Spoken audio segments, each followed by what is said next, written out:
அனைவருக்குமே வணக்கம். சற்று முன் கிடைத்திருக்கக்கூடிய ஒரு மிக மிக முக்கியமான செய்தி ஒன்று வெளியாகியுள்ளது. சற்று முன் அமைச்சர் ராசாவின் பதவி பறிப்பு, நாடாளுமன்றத்தில் நடந்த அதிர்ச்சி சம்பவம், இது மாதிரி செய்திகள் வெளியாகிருக்கு. ஸோ நேற்று பார்த்திங்கன்னா இந்தியா இரு நாடுகளுக்கு இடையே பார்த்திங்கன்னா குளிர்கால கூட்டம் நடைபெற்றது.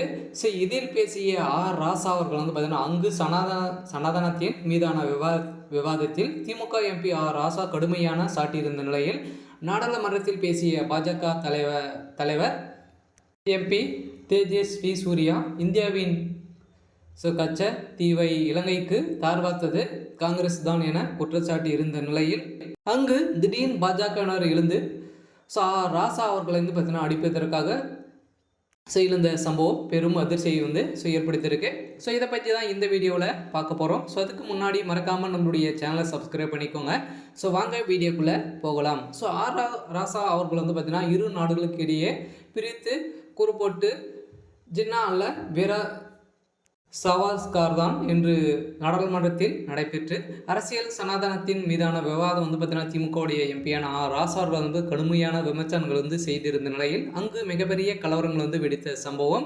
ஸோ ராசா தரப்புக்கு பாஜகவினர் திடீர்னு பார்த்தீங்கன்னா அவர் மீது தாக்குதல் ஏற்பட்ட சம்பவம் பெரும் அதிர்ச்சியை ஏற்படுத்தியிருக்கு. ஸோ இதன் அடிப்படையில் தான் நாடாளுமன்றத்தில் எடுத்த முடிவாக ராசாவின் எம்பி பதவி பறிக்கப்படுவதாக ஒரு பரபரப்பான செய்தி வெளியாயிருக்கு. எதனால் அப்படின்னா சனாதனத்தினுடைய வழக்கில் மீண்டும் ஏற்கனவே முதல்வர் உதயநிதி ஸ்டாலின் அவர்களும் மத கலவரங்களை செய்திருக்கக்கூடிய அளவிற்கு தான் இந்தியா முழுவதுமே பேசப்பட்ட ஒரு நிலையில் மீண்டும் இந்த சனாதனத்தை குறித்து பேசிய ராசாவின் வாதம் தான் இப்போ அவருடைய வழக்குக்கே ஒரு மிகப்பெரிய கேள்விக்குறியாக மாறியிருக்கு. இருந்தாலும் நாட்டின் அரசியல் சனாதனம் ஏற்றுக்கொள்ளப்பட்டு 75 ஆண்டுகள் நிறைவடைகின்றன.